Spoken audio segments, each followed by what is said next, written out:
하나님의 말씀 보도록 하겠습니다. 하나님의 말씀은 출애굽기 23장 15절, 16절 말씀입니다.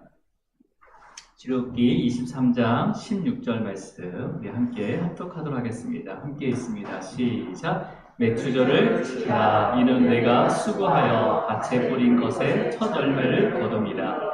수장절을 지키라. 이는 내가 수고하여 이룬 것을 연말에 밭에서부터 거두어 저장하니니라. 아멘.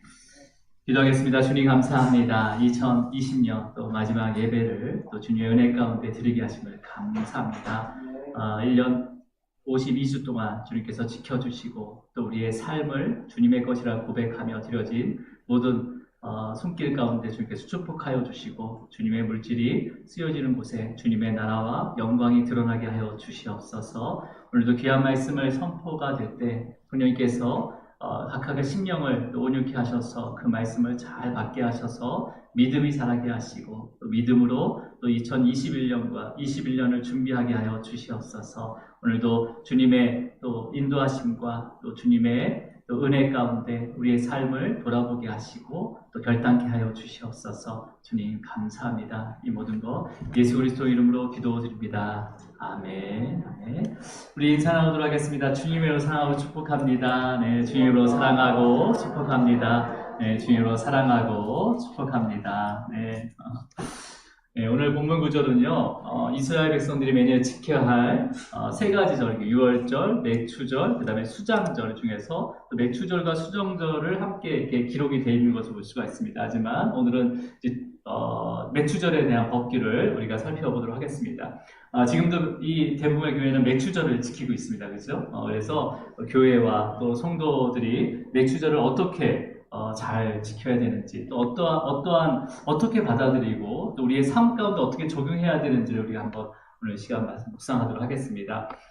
맥추절의 구체적인 이제 내용이 레위기와 그 다음에 신명기에 이렇게 기록이 돼 있어요. 그래서 이걸 좀 이렇게 왔다 갔다 하고, 오늘 신명기와 레위기를 조금 이렇게 왔다 갔다 하면서 그 절기에 관한, 이 맥추절에 관한 절기를 또 살펴보도록 하겠습니다. 먼저 우리 신명기 16장 9절을 한번 읽어보도록 할게요. 자, 시작. 7주를 셀지니 곡식에 낫을 대는 첫날부터 7주를 세어. 지금 이걸 맥추절을 지키기 위해서 먼저 7주를 세야 되는데 그 기준이 곡식에 낫을 대는 첫날부터라고 이렇게 7주를 세라고 합니다. 그죠? 그렇게 7주를 셉니다. 우리가 일반적으로 우리가 맥추절을 이렇게 지키는 기준을요, 6월절을 기준으로 해서 7주를 지나고 지키기 때문에 칠칠절이라고 얘기하고, 그 다음에 10일, 이 10일이 5번 지났다고 해서 오순절, 이렇게 10순, 이렇게 해서 5번에 10일이 5번 지냈다고 해서 오순절, 이렇게 알고 있는데, 지금 방금 읽은 이 구절에 보면, 맥추절을 지키기 위해서 계수하는 날의 시점이 6월절이 아니라 곡식에 낫을 대는 첫날부터라고 기록이 되어 있습니다. 그렇죠? 예. 자, 그러면 곡식에 낫을 대는 첫날, 이 첫날이 언제인지를 이제 레위기로 가서 한번 찾아보도록 하겠습니다. 레위기 23장 10절 말씀입니다. 자, 읽습니다. 시작. 이스라엘 너희는 내가 너희에게 주는 땅에 들어가서 너희의 곡물을 먹을 때에 너희의 곡물의 첫 이삭 한 단을 제사장에게로 가져갈 것이요. 지금 이 구절 바로 앞에는요, 유교절과 무교절에 대해서, 6월절과 무교절에 대해서 설명하는 구절이 있었고, 그 다음에 지금, 이 6월절과 무교절 다음에 지켜야 할 절기를 설명하면서 뭐라고 조건을 달았습니까? 너희는 내가 너희에게 주는 땅에 들어가서 라고 이렇게 조건을 걸었어요. 그러니까 어떤 의미냐면, 6월절과 무교절은요, 광야뿐만 아니라 가나안 땅에 들어가서도 계속 지키는 절기예요. 그죠? 그러니까 광야에서 계속 지켰던 게 6월절이에요. 근데 다음 절기, 6월절 다음의 절기, 이 절기는 약속의 땅인 가나안 땅을 하나님께서 이스라엘 백성들에게 주어서 들어가게 해서 지키게 되는 절기가 바로 이 절기가 되는 거죠. 그러니까 이 절기는 가나안 땅에서 들어가야지만이 지킬 수 있는 건데, 그 가나안 땅에 들어가는 것도 주님께서 그 땅을 주신다는 거예요. 그러니까 주님이 지키게 하신다는 거죠. 그렇다면 이스라엘 백성들은요, 광야에서 유월절과 무교병의 절기를 이렇게 지키는 동안 이 다음 절기로 가야 되잖아요. 법규상. 그러니까 이 다음 절기를 지킬 수 있도록 하나님께서 가나안 땅을 주신다는 그 소망을 보게 되는 거죠. 그러니까 광야에서 매 6월절 무교병의 절기를 지키잖아요. 그러면서 그 다음 절기는 어디 가서 지킨다고 했어요?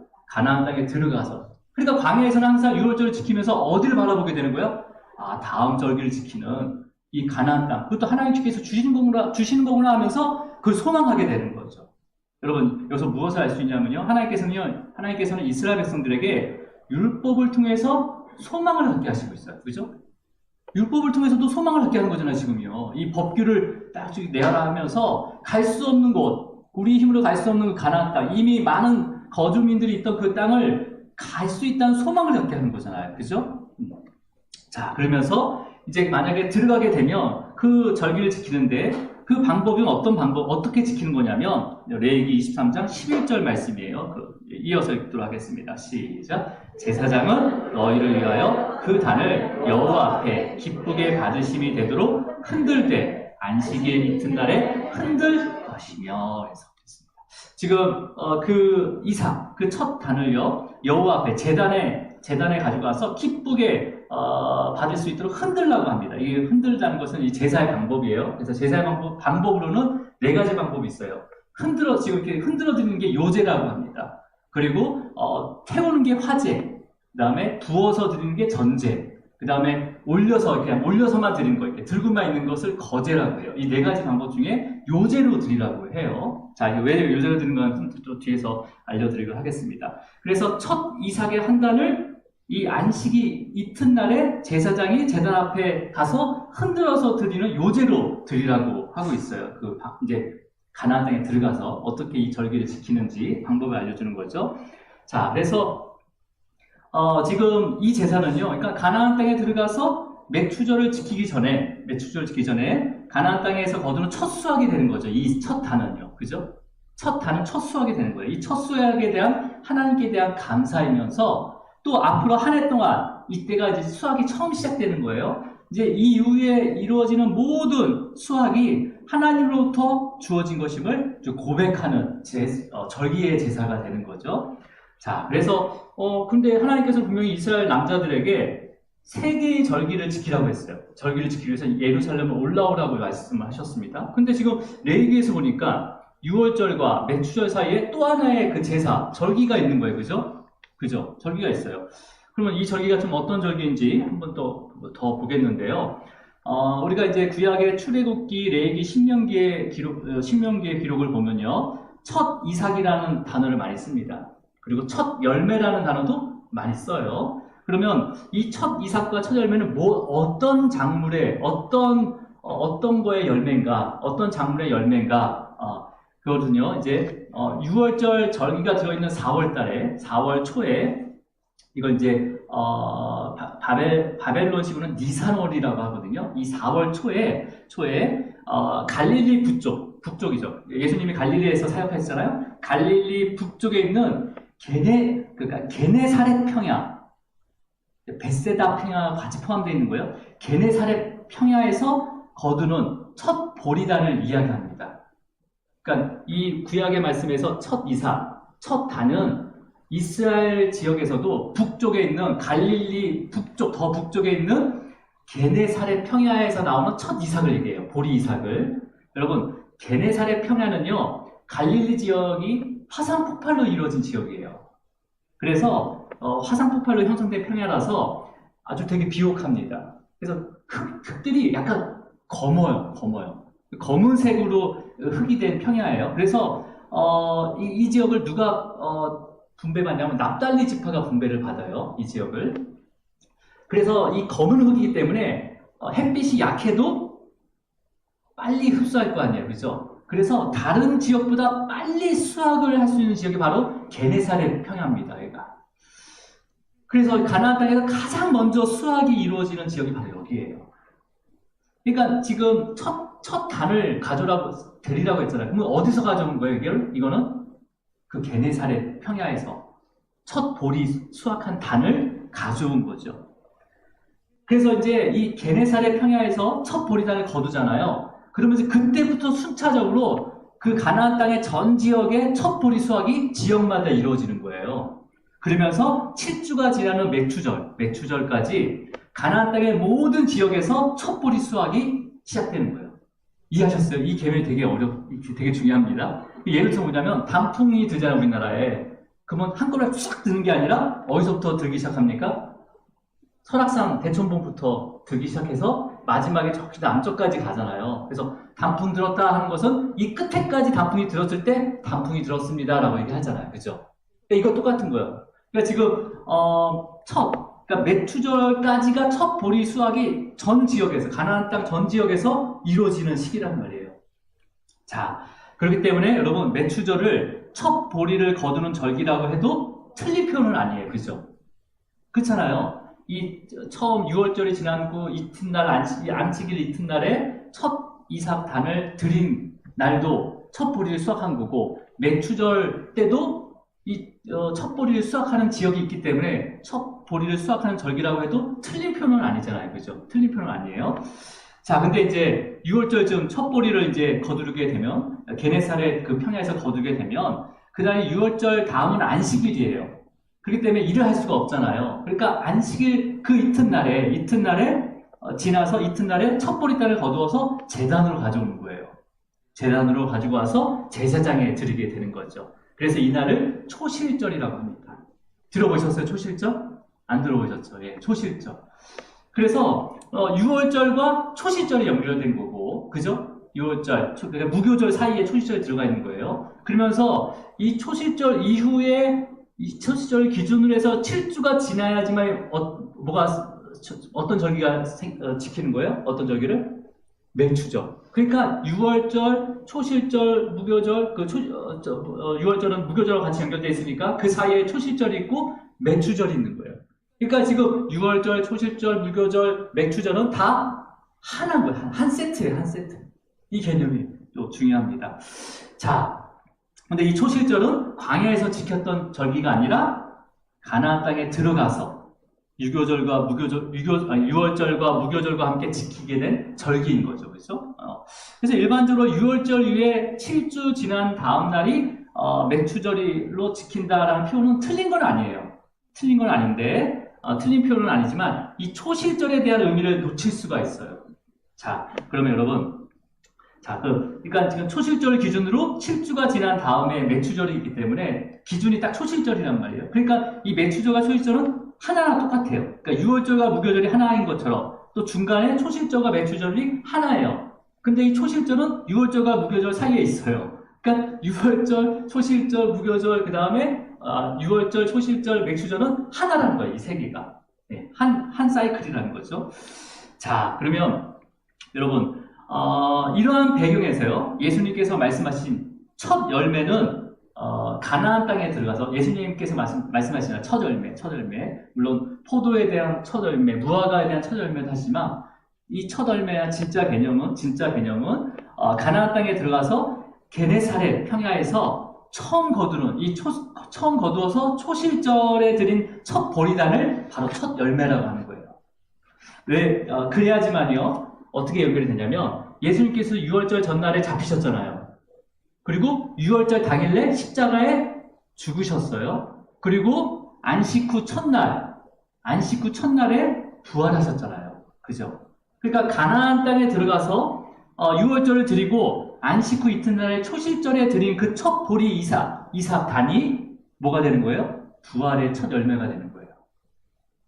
이해하셨습니까? 바로 그 첫 이삭, 초실절에 드린 그 첫 이삭단이 바로 부활의 첫 열매인 예수 그리스도의 그림자가 되는 거예요. 자, 여러분, 그래서 이 초실절을 그러면 어떻게 지키는 거예요, 우리가? 이 부활의 첫 열매 대신 주님의 부활을 믿는 것이 바로 초실절의 의미예요. 우리가 초실절 지키지 않지만 우리가 그 부활, 십자가에서 죽으시고 부활한 그 부활의 첫 열매가 되신 그 주님을 믿는 것, 그 주님이 부활의 첫 열매가 되셨다라는 것을 믿는 것이 바로 이 초실절의 의미라는 거예요.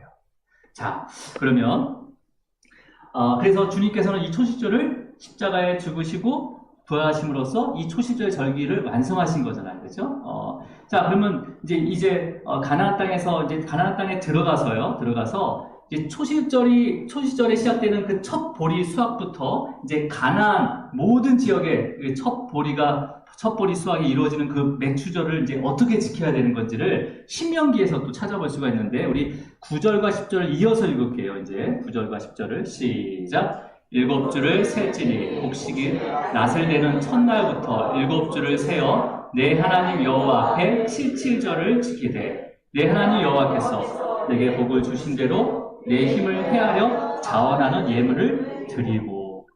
그 77절 맥추절에 어떻게 지켜야 되는지 뭐라고 했습니까? 내 하나님 여호와께서 내게 복을 주신 대로 내 힘을 헤아려 자원하는 예물을 드리라고 합니다. 그러니까 내 힘을 헤아린다는 건 뭐예요? 내 능력대로 뭐 적게 드리거나 뭐 아니면 많게 드리거나 그런 개념이 아니라, 내 힘을 헤아린다는 것은 각자의 믿음대로 자원해서 드려라라는 거예요. 각자의 믿음대로 자원해서. 자, 여러분, 하나님께서 주신 복은요, 우리의 믿음의 분량만큼 누릴 수가 있습니다. 네. 아멘 하십니까? 하나님께서 주시는 복은요, 우리가 살아간 육신의 눈으로는 보이지 않아요. 하나님 복이 보이지 않는 것도 있어요. 네. 근데 믿음의 분량에 따라 누릴 수가 있어요. 자, 근데 하나님께서 주시는 복, 우리의 지식과 그 다음에 우리 인간의 지식으로 헤아릴 수 있습니까? 측량할 수 있습니까? 없어요. 네. 이제 아이들이 어릴 때 개미를 기릅니다. 학교에서. 지금은 기르게 하는지 모르겠지만 개미를 몇 마리 잡아가지고 개미를 기르게 해요. 근데 개미를 키울 때 개미에게 먹이를 주잖아요. 이제 어떤 유리가게에다 이렇게 해가지고 막 개미가 땅굴 파고 그런 걸 딱 이렇게 보면서 관찰하잖아요. 그러면서 이제 먹이를 줘야 될 거 아니에요. 그죠? 근데 먹이를 주면 많이 주는 게 아니라 딱 이제 손톱 정도 크기 정도 이렇게 띄어서 빵 조각을 주잖아요, 보통. 자, 그러면 그 양은 우리한테는 되게 작은 거예요, 인간에게는. 그죠? 근데 개미에게는요, 내가 키우고 있는 개미뿐만 아니라 그 개미가 태어나는 개미 새끼까지 넉넉하게 먹을 수 있는 양이에요, 그 양은. 그죠? 네. 그러면 하나님께서는요, 모든 인류가 넉넉히 누리고요, 그 자녀들의 자녀까지 누릴 만한 복을 우리에게 넘치도록 공급할 수 있는 무한한 능력을 가지고 계십니다. 이것을 믿는 거예요. 네. 그래서 여러분의 삶에서요, 정말 하나님께서 준비한 그 헤아릴 수 있는 복을요, 다 누리기까지 믿음이 자라기를 축복합니다. 네.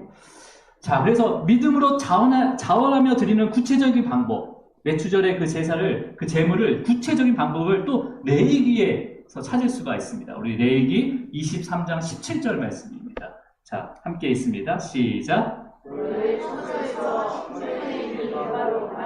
떡 2개를 가져다가 흔들지니 이는 고운 가루에 누룩을 넣어서 구운 것이요, 이는 첫 요제로 여호와께 드리는 것이며. 자, 여러분, 지금 이제 가나안 땅에 들어갔어요, 그죠? 가나안 땅에 다 들어가서 우르르 들어가서 한 곳에 물려 있는 게 아니라 각 지파별로 땅을 나눴습니다, 그죠? 각 지파별로 분배를 받았기 때문에 첫 이삭을 거두는 시기가 지파별로 다 달랐을 거예요, 그죠? 그죠? 첫 이삭을 거두는 시기가 지파별로 다르고 개인마다도 틀릴 거예요, 아마. 땅이 막 여기 산 등성에 있거나 아니면 밑에 있거나 따뜻한 곳에 있거나 그늘에 있거나 하면 수확 시기가 다 틀리잖아요. 자, 그러면서 납달리 지파가 거주하는 그 게네살의 평야에서 첫 보리를 수확하는 그 날로부터 시작해서 7주가 지난 후에 이스라엘의 모든 지역에 첫 보리를 다 거두게 되는 거잖아요. 그죠? 그리고 그 다음날 모든 이스라엘 백성들이 함께 맥추절을 지키는 거예요. 이해하셨습니까? 맥추절은 딱 하루잖아요. 근데 그 첫 이삭이 아직 안 벤 곳이 있으면 그 사람은 못 드리는 거잖아요. 그죠? 맥추절을. 그러니까 다 거들어들인 그 다음날 모든 이스라엘 백성들은 함께 맥추절을 지키게 되는 거죠. 그죠? 그리고 이제 여러분, 이 맥추절, 이 시기, 가나안 땅에서 이 맥추절 지키는 7주, 그러니까 6월절 그 안식일 다음 날부터 초시절 시작돼서 7주가 되는 이 맥추절 기간은요, 이 가나안 땅에서 주식으로 사용하는 밀. 가나안 땅은 주식이 밀이에요, 밀. 그래서 이 밀수확이 완료되는 시점과 겹쳐져 있습니다.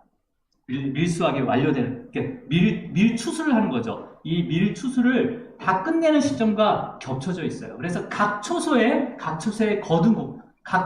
거두어진 곡식은 뭐가 거두어져 있겠어요? 밀이 있죠, 밀이. 주식이 밀이니까. 밀이. 그러니까 여러분, 지금 맥추절에, 그러니까 10분의 2 에바로 만드는 떡, 지금 레위기 23장 10절에 보면 10분의 2 에바로 만든 떡 두 개라고 했어요. 그러면 이 떡은 뭘로 만들었을까요? 밀로 만들었어요, 밀로. 그러니까 각 가정별로 다 수확이 끝난 밀로 만들게 되는 거예요. 밀로. 근데 왜 보리가 아닌 밀이냐? 이거는 뒤에 제가 알려드릴게요, 뒤에. 자, 그래서 이 에바라는 건 이제 그 당시에 부피를 나타내는, 단위예요, 단위. 그래서 1에바는 22리터를 나타냅니다. 그래서 10분의 2에바는 4.4리터의 양을 나타내요. 근데 이게 이렇게 사용한 게 아니라 그냥 부피의 단위로만 사용했어요, 여기서는요. 그래서, 그냥 곡식의 양을 나타내는 그냥 부피의 양의 단위로만 사용한 거예요. 그래서, 매추절에 각 집마다 수확한 밀의 10분의 2의 양으로 2개의 떡을 만든다고 했잖아요. 그죠? 그러면 제가 한번 물어보겠습니다. 그렇게 떡을 만든다면, 각 집에 수확한 밀의 양의 10분의 2 에바로 2개의 떡을 만든다면, 각 집마다 만든 떡의 크기가 같을까요? 다를까요? 네, 다르죠. 그죠? 10분의 2로, 각 가정마다 10분의 2 에바로 떡을 만들면, 뭐예요? 분배받은 땅의 상태라든지 아니면 가족의 노동력에 따라서 밀을 많이 거둘 거 아니에요. 아니면 적게 거둔 데도 있을 거 아니에요. 근데 그 각각의 거둔 만큼의 10분의 2예요. 10분의 2. 그걸 가지고 떡 2덩이를 만드는 거예요. 그러면 어떤 사람은 떡이 뭐 요만한 것도 있고 어떤 사람은 좀 큰 것도 있을 거 아니에요. 그러니까 각 가정마다 그 드려지는 떡이 틀리다는 거예요. 이해하셨습니까? 틀리는 거예요. 그러니까 뭐예요? 하나님께서는요, 형편에 따라서 자원에서 맥추절의 절기를 지키도록 하신 거예요. 형편에 따라서. 네. 그러니까 회비 걸 때 다 많은데 그게 아니라는 거예요. 네. 그거 n분의 1을 하지 말라고 했죠, 제가? 다 형편에 따라서. 그 형편을 또 서로가 인정해주고, 그게 바로 하나님께서 율법 가운데 주신 말씀이에요. 그래서 하지만 여러분, 10분의 2 에바로 떡을 만들어 드릴 때요, 그 기준이 되는 전체 밀의 수확량을 속일 수가 있는 거죠. 10분의 2는 드려요. 10분의 2 에바는 드려요. 근데 전체 드리는 그 수확하는 양을 속일 수가 있다는 거예요. 그렇잖아요. 드리는 거는 속이는 게 아니잖아요. 10분의 2. 근데 내가 전체 수확량을 속여가지고 드린 자도 있었을 거예요. 그죠? 예. 제가 사업을 잠시 할 때 11조 낼 때 굉장히 고민이 되더라고요. 세후 11조냐, 세전 11조냐, 아니면 부가세를 뺀 11조냐, 비용을 뺀 11조냐. 예. 그래서 고민이 되는 거예요. 여러분, 믿음으로 자원해서 드리는 거예요. 믿음으로. 저한테 물어보지 마세요. 세전 세웁니까? 비용을 빼는 겁니까? 보험료는 포함시킨 겁니까? 얘기하지 마세요. 믿음으로 자원하는 마음을 드리는 거예요. 주님 그 마음을 주시는 마음. 예. 근데 여러분 여기서 떡 2개를 누룩을 넣어서 이제 첫 요제로 드리는 거죠. 그러니까 여기서 흔들어 드리는 요제는 어떤 의미냐면 제물을 드리는 자의 그 온전한 헌신을 얘기해요. 흔들어서 드리는 요제. 그리고 하나님으로부터 받은 그 은혜를 감사하는 제사가 바로 이 요제, 흔들어서 드리는 요제예요. 그리고 그거는 태우는 게 아니라 이렇게 흔든 다음에 하나님께 그렇게 들어졌다가 이제 제사장들과 그 가족의 몫으로 사용하게 됩니다. 그래서 이런 경제적인 걱정하지 않고 오직 성전에서만 헌신할 수 있도록 이 요제의 물을 사용하게 하셨어요. 자, 근데 여러분 여기서 맥추절을 지킬 때 떡을 만드는데 떡에 무엇을 뭘 넣으라고 하죠? 예, 수확한 곡식 가루에 누룩을 넣으래요. 누룩을 넣어서 떡을 만들라고 하는 거예요. 여러분 유월절과 무교병의 그 절기를 지킬 때는요, 그 누룩은 애굽의 상징이고 죄의 성향이기 때문에 반드시 제거하라고 했단 말이에요. 그죠? 그리고 무교병을 먹으라고 했어요. 누룩이 없는 무교병을 먹으면서 절기를 지키라고 했는데, 근데 이 맥추절에서는요, 오히려 누룩을 넣어서 떡을 드리라는 거예요. 맥추절은 어디서 지키는 겁니까? 가나안 땅에서 지키는 거예요. 그죠? 가나안 땅. 평야가 아닌, 광야가 아닌 하나님께서 주신 가나안 땅에서 들어가서 지키는 절기입니다. 그래서 그러면 이스라엘 백성들이 광야에서 보는 가나안 땅은 어떤 의미죠? 하나님께서 주시고 들어가게 하신다라는 것은 바로 하나님의 나라를 얘기합니다. 바로 천국을 얘기합니다. 천국을 의미해요. 그래서 예수님께서 제자들에게 천국의 비밀을 설명할 때가 있습니다. 딱 한 번 설명을 했어요. 어떤 거냐면 보통 누룩은 부정적인 의미로 계속 얘기했어요. 예수님께서 이 누룩 같은 놈아 막 이렇게 하고 막 저주를 했거든요. 근데 제자들에게 천국의 비밀을 설명할 때만 이 누룩을 긍정적인 의미로 사용해서 비유합니다. 그 구절이 마태복음 13장 33절이에요. 한번 읽어보도록 하겠습니다. 시작. 또 비유로 말씀하시되 천국은 마치 여자가 가루 서말 속에 갖다 넣어 전부 부풀게 한 누룩과 같으니라. 천국은 뭐와 같다고요? 누룩과 같다고 얘기합니다. 여러분, 누룩의 가장 큰 특징이 뭐냐면요, 어떤 대상을 부풀게 하는 거예요. 그죠? 부풀게 하는 거예요. 그러니까 지금 예수님은 이 누룩의 이 특징을 생각하면서 이 천국이 누룩과 같다라고 말씀하신 이유가 뭐냐면 천국에 대한 소망, 이 소망은 많은 사람들을 변화시킨다는 거예요. 천국을 바라보는 그 소망은요, 많은 사람들을 변화시킬 것이다 라는 것을 가지고 누룩을 비유해서 말씀하신 거예요. 자, 여러분, 가루 소말은요, 한 27kg가 된대요. 27kg가 됩니다. 거기에 누룩을 딱 넣으면요, 부풀어져요. 그죠? 그래서 조그만한 그런 마을, 아마 교회 한 몇 개는요, 먹고 남을 빵을 만들 수 있도록 반죽이 변해버려요. 변해버리는 거죠. 이때 가루가 밀가루예요. 밀가루. 이때 쓰인 가루도 밀가루예요. 그러니까 이제 앞에서 우리가 언급했지만은요, 이스라엘 백성들이 가나안 땅에 들어가서 모든 지역에서 보리 수확이 다 이루어지는, 첫 수확이 이루어지는 맥추절에는요, 가나안 사람들의 주식으로 사용했던 밀 수확이 끝나는 날이에요. 그렇죠? 그러면 이스라엘 백성들도 가나안 땅에서 뭘 수확했어요? 밀을 수확했죠. 네, 밀을 수확한 거예요. 그래서 맥추절에 드리는 곡식은요, 주식으로, 보리가 아닌 주식으로 그때 가나안 땅에서 사용하고 있는 밀을 드린 거예요. 밀을. 그래서 그 밀 수확이 끝나는 맥추절에는 보리를 드린 게 아니라 각 수확에서 다 수확이 끝난 밀을 10분의 2 에바에 누룩을 넣어서 떡을 만들고 하나님께 드리게 된 거예요. 여기까지 따라오셨습니까? 예. 그래서 맥추절이라고 해서 이 맥추절에서 보림에 뭐 추수한다 뭐 해서 이 보리를 드린 것이 아니라는 거예요. 그 맥추전 절기예요. 이게 좀 쉽게 얘기하면 뭐냐면 저희가 올해 정말 어느 분이 오미자를 주셔가지고 처음으로 오미자를 담궜어요. 그래서 오미자를 담그면 바로 그 다음날 먹는 줄 알았어요, 저는요. 그래서 찾아보니까 100일 있어야지 오미자를 먹을 수 있다는 거예요. 계산해보니까 딱 성탄절이 되는 거예요. 그 100일째가. 그래서 그러면 여러분, 그럼 우리에게 성탄절은 예수님이 태어나신 날이기도 하고 어떤 날이기도 하는 거예요? 오미자를 먹는 날이에요. 그럼 여기서 성경에서 맥추절 하게 되면 보리의 첫 수확도 하지만은 그 이면적인 건 뭐예요? 밀의 추수가 끝나는 날이라고 생각하면 되는 거예요. 이해하셨습니까? 그러니까 실제로 누룩을 넣어서 보리가루는요, 누룩을 넣으면 부풀지 않습니다. 전문가한테 물어봤어요. 보리가루에 누룩을 넣으면, 효소를 넣으면 부풉니까? 부풀지 않는데요. 보리가루에는요, 전문용어로 글루텐 성분이 없대요. 그게 뭔지도 모르겠지만, 글루텐 성분이 없대요.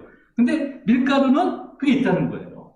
그러니까 누룩을 넣어 떡을 만들 수 있다는 것은 대상 밀가루밖에 될 수가 없는 거죠. 그렇죠? 그래서 그 당시 광야에서 만나만 먹었던 그 이스라엘 백성들이요, 이 법규를 들었잖아요. 광야에서 만나만 먹고 있었단 말이에요. 근데 누룩을 넣은 밀로 만든 떡을 만들고, 애굽에서도 한번 맛본 거잖아요. 그죠? 애굽도 밀농사를 했으니까, 쌀하고 밀농사를 했으니까. 그리고 그것을 만들어서 하나님께 드리라는 거예요. 10분의 2 에바. 그럼 나머지 에바는 어떻게 되는 거예요? 누구 거예요? 자기들 거잖아요. 자기들 거. 그러니까 이 맥추절 법규를 들었을 때 약속의 땅에서 새로운 삶뿐만 아니라 뭐예요? 풍성하고 부유한 삶의 시작을 소망하게 되는 거잖아요. 가나안 땅에 들어가게 되면 10분의 2 에바만 떡을 만들어 드리고 나머지는 다 우리 거자 본인이 누리는 거잖아요. 그러니까 얼마나 그곳을 바라보겠어요. 그죠? 맥추절을 바라면서 빨리 가고 맥추절 이 절기를 지키고 싶다. 하나님 그 땅 주세요 할 거 아니에요. 이런 소망이 있어야 돼요, 여러분. 네.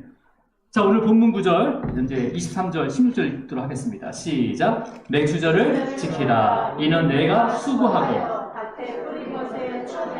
거둠이라. 수장절을 지키라. 이는 내가 수고하고 이른 것을 연말에 밭에로부터 거두어 저장합니다.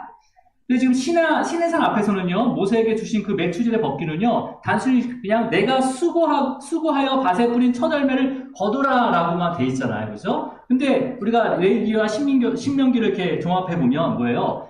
이스라엘 백성들이요, 이 3대 절기인 중에서 맥추절을 지키기 위해서는 반드시 들어가야 되는 곳이 있어요. 어디로 들어가야 되는 거예요? 네, 가나안 땅으로 들어가야 되는 거잖아요. 물론 하나님께서 들어가게 해주시지만 반드시 가나안 땅에 들어가야 돼요. 그리고 물론 하나님께서 자라게 하시고 열매를 맺게 하시는 분이 하나님이시지만 이 맥추절의 시작과 그 다음에 시작인 초실절을 지키기 위해서는요, 가나안 땅에 들어가자마자 뭘 해야 되는 거예요? 가장 빨리 거둘 수 있는 뭘 심어야 돼요? 보리를 심어야 돼요. 보리를 심고 밀을 심어야 되겠죠. 그죠? 거기에 주식이었으니까. 그리고 가꿔야 하는 수고가 필요해요. 그죠? 수고가 필요해요.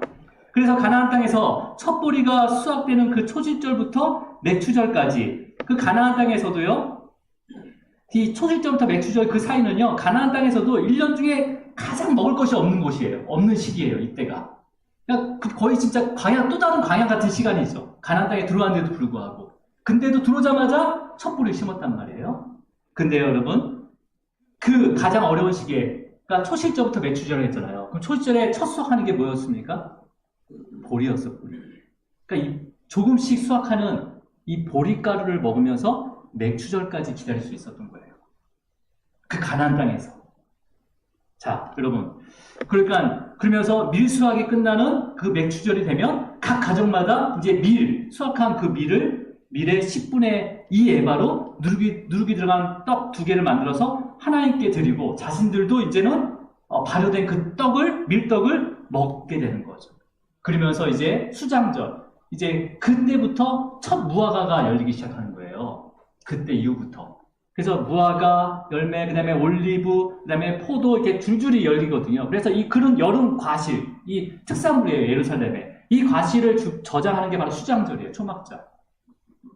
다음 주에 보겠습니다. 자, 그렇다면 여러분, 이제 말씀을 좀 정리하겠는데요. 이스라엘 백성들은요, 광야에서 가나안 땅에 필요한 농사 기술을 배웠습니까? 안 배웠습니까? 안 배웠어요. 한 번도 다 목축업하고 노예로 살았기 때문에 농사 기술을 배운 적이 없어요, 광야에서요. 근데 이 초실절과 맥추절 법규 안에 한 번도 경험해보지는 않았지만 가나안 땅에서 살아갈 수 있는 방법이 숨겨져 있었잖아요. 이 법규에, 그렇잖아요. 초실절을 지키고 맥추절을 지키라 하는 그 법규에 어떻게 해야지 지키는지를 알 거 아니에요. 어떻게 그걸 지키다 보니까 첫 수확이 생겨서 그 어려운 시기를 보리를 먹게 되고, 그 다음에 그 맥추절 끝나는 순간에 그 밀 수확을 통해서 밀떡을 먹으면서 그걸 누렸다는 거잖아요. 자, 그러니까 여러분, 이 밀 수확이 끝남으로 인해서 이제 모든 빈곤이 해결되는 거죠. 이 이스라엘 백성들에게요. 그죠? 이것뿐만 아니에요. 우리 신명기 16장 11절 읽어보겠습니다. 시작.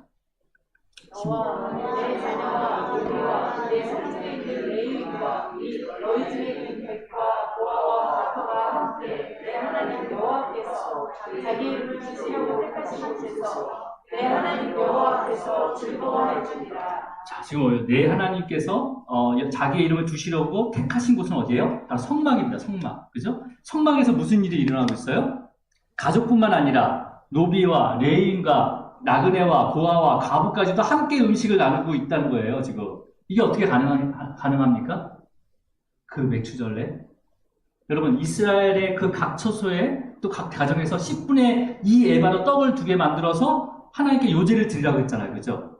이것을 그냥 그 양을 대략 계산하면요, 그때 첫 번째 6월절 때 나올 때 각 가정마다 6월절 어린 양을 잡았잖아요. 그 어린 양이 25만 6,500마리예요. 그러면 각 가정마다 이 에바에 그냥 4.4리터, 한 4리터라고 생각해 보세요. 그러면 4리터 정도의 에바를 거두어서 떡 2덩어리를 만들었어요. 몇 가정이요? 각 가정마다 25만 가정, 25만 6,500가정이 만들었다 생각해 보세요. 그러면 이게 양이 얼마나 되는지 아십니까?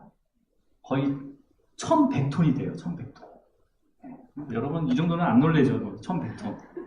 그러니까 가정당 이스라엘 각 가정마다 수확의 그 20%를 떡을 만들어서 성막으로 가져온 거예요. 그래서 요제를 드리고 그 떡을 제사장과 그 가족에 모시되는 건데, 제사장과 그 가족들은요, 자기가 필요한 만큼 이상은 취하지 않습니다. 나머지는 어디로 보내요? 가난한 자를. 예. 그래서 성막에 모여있는 모든 가난한 자, 소외된 자, 그 다음에 객들, 나그네들이요, 다 나눠 먹게 된 거야, 이 예가. 10분의 2 예바를요. 그러니까 한 가정도 빠지면 매출을 지키는 게 아니잖아요. 그러니까 25만 6,500 가정이 한 가정도 빠지지 않고 지켜야지 다 지키는 거예요. 그러면 가나안 땅에 아직 점령되지 않은 그 거주민들이 있었을 거 아니에요. 그리고 가나안 땅에 여러 족속들이 이렇게 살았기 때문에, 야, 얘네들 뭐 하는 놈인가 이렇게 생각할 거 아니에요. 그렇잖아요. 어떤 생각을 했겠어요? 아니, 야, 광야에서 한 번도 40년 동안 돌아다니면서 농사에 대해서 한 번도 경험하지 않았는데, 어떻게 그 첩보리를 수확해서 그 첩보리로 가장 기근이 힘든, 가나안 땅에서도 힘들게 힘든 그 초실절과 매출절 그 사이, 그들은 초실절도 모르고 매출을 모르지만, 하여튼 4월달부터 6월달까지 이렇게 힘든 시기를 어떻게 견뎌낼 수가 있지? 할 거 아니에요. 그리고 또 자기가 애써서 수고해서 거둬들인 그 밀을 성막이라는 이상한 곳에서 모여서 가난한 사람들에게 소외된 사람한테 다 나눠주면서 기쁘게 즐겁게 나누고 있는 거예요. 이 모습을 어떻게 이해하겠어요? 그 비밀은 어디에 있는 거예요? 하나님께서 주신 율법을 지킴으로 인해서 그 가나안 땅에서 살게 된 그 은혜 때문에. 여러분, 자신의 것을 다 나눈 게 아니잖아요. 그죠? 그냥 수확의 10분의 1을 감사하면서 자원으로 드린 것 뿐이에요, 하나님한테. 그러니까 이 맥주주는 어떤 모습인 거예요? 광야의 삶에서 하나님이 주신 그 약속의 땅에서 새로운 삶을 선포하는 날인 거죠. 자기들뿐만 아니라 주변 사람들에게도 다 알리는 날이 된 거예요. 이 맥주절이요.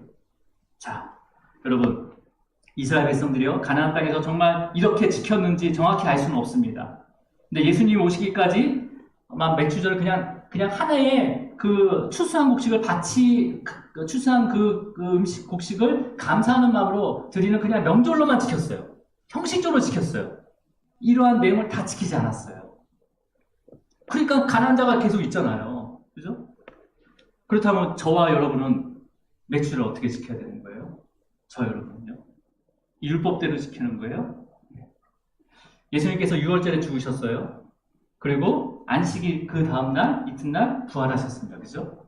그리고 그 모습은 초실절까지의 모습이잖아요. 그 모습이. 그죠? 초실절까지의 모습이에요. 그래서 부활한 그 예수님을 믿는 것이 바로 초실절을 영적으로 우리가 지키는 것입니다. 자, 그리고 주님께서 40일 동안 제자들과 함께 있다가 승천하시고 몇 날이 못된 그 10일 후에 약속하신 그 성령님을 보내주셔요. 그죠? 그 성령님이 보내주신 날이 바로 오순절이에요. 맥주절이고 칠칠절입니다. 자, 그럼 이날에 어떤 일이 일어났습니까? 그때? 먼저 제자들이 다 모여 있었잖아요. 그죠? 바로 그래서 맥주절은요, 교회의 생일이기도 합니다. 그 다음에 그 교회 위에, 모인 그 제자들 위에 호련히 하늘로부터 급하고 강한 바람의 소리가 들렸어요. 소리가 있었어요. 그리고 불의 혀처럼 갈라지는 것이 보이고요. 그 다음에 각 사람 위에 한 사람씩 임하게 됩니다. 그러면서 성령 충만함을 받게 됩니다. 그리고 성령이 말하는 대로 각각의 다른 언어로 예언하기 시작해요. 여러분, 성전의 시대가 끝나고 바로 교회의 시대가 새롭게 시작된 거예요. 이 맥주절은요. 그죠? 그러니까 광야 시대에 만나만 먹었던 시대에서 맥주절을 통해 가지고 이제 밀을 자기가 생산을 하나님께 주신 게 아니라 하나님 은혜 가운데 또 수고 가운데 주신 그 은혜의 선물 그 밀을 통해서 먹고 살았잖아요. 완전히 삶이 바뀐 거잖아요. 새롭게요. 그죠? 그런 것처럼 지금 새로운 시대가 열리게 되는 거죠. 여러분 예수님께서 사마리아 여인에게 어떻게 이야기했냐면 그리신 삶도 아니고 예루살렘 성전도 아닌 아버지께 참되게 예배하는 자들이 영과 진리로 예배할 때가 온다고 말씀하셨습니다. 그리고 하나님께서 영과 진리로 예배하는 자를 찾으신다고 말씀하셨어요. 맥주절은요, 그 영과 진리로 예배하는 자를 하나님의 영이신 성령님께서 찾아오신 날입니다. 찾아오신 날이에요. 여러분, 그럼 우리는 어떻게 해야 되는 거야? 가나안 땅에서 초실절과 맥주절의 절기를 지키기 위해서 먼저 그 전에 뭘 심었습니까? 첫 보리를 심었어요. 그죠? 그래서 그 첫 보리를 심은 것처럼 먼저 우리는요, 말씀을 꾸준히 심령에 심어야 됩니다. 꾸준히 심어야 되고요, 자녀에게도 꾸준히 가르쳐야 됩니다. 그리고 이웃들에게 전해야 돼요, 그 말씀을요. 그리고요, 될 수 있는 한 예배를 많이 드릴 수 있도록 기도하시고 사모하시기 바랍니다. 그리고 말씀이 입에서 떠나지 않도록요, 성경 말씀, 그 책을 가까이 하고요, 그 다음에 성도 간의 교제를 더 깊이 하시기 바랍니다. 네. 그러면요, 정하실 때, 그 맥주절 그때가 오잖아요? 맥주절의 그 풍성한 수확을 통해서 새로운 삶을 시작한 것처럼 성령님께서 우리의 삶에 오순절처럼 역사하십니다. 오순절처럼 역사하셔서 가나안 같은 우리의 그 빈곤한 마음, 우리의 삶을 새롭게 변화시켜 주십니다. 그리고 주님의 그 몸된 교회와 그 다음에 가정과 그 다음에 직장과 사업자 이 매일매일 그 성령의 역사 가운데 갱신해 주실 줄을 주님으로 축원합니다. 기도하시겠습니다. 하나님 아버지 감사와 찬양과 영광을 받아주시옵소서. 6월절과 또 무교병의 절기, 또 초실절, 맥주절의 의미를 하나하나 알게 하심을 감사합니다. 그 절기의 의미를 우리의 삶에 적용할 수 있도록 그 맥주절에 임하신 성령께서 하나하나 말씀으로 조명하여 주셔서 깨닫게 하여 주시고 믿음을 자라게 하여 주시옵소서. 이스라엘 백성들이 맥주절을 바라보면서 먼저 초실절을 지킬 수 있도록 첫 보리를 심은 마음으로 주님의 말씀을 우리의 심령 가운데 계속 심을 수 있도록 말씀을 더욱더 사모하게 하시고 예배와 또 기도와 그 영적인 교제의 시간들을 더 많이 가질 수 있도록 우리의 마음을 결단하게 하시고 환경을 열어 주시옵소서. 특별히 맥주절을 통해서 교회를 이 땅에 세워주심을 감사합니다. 우리의 모든 예배가 영과 진리로 드려지길 간절히 소망하며 우리를 찾아오신 주 예수 그리스도의 이름으로 기도드립니다. 아멘. 우리 다 함께 일어나셔서 찬양하도록 하겠습니다.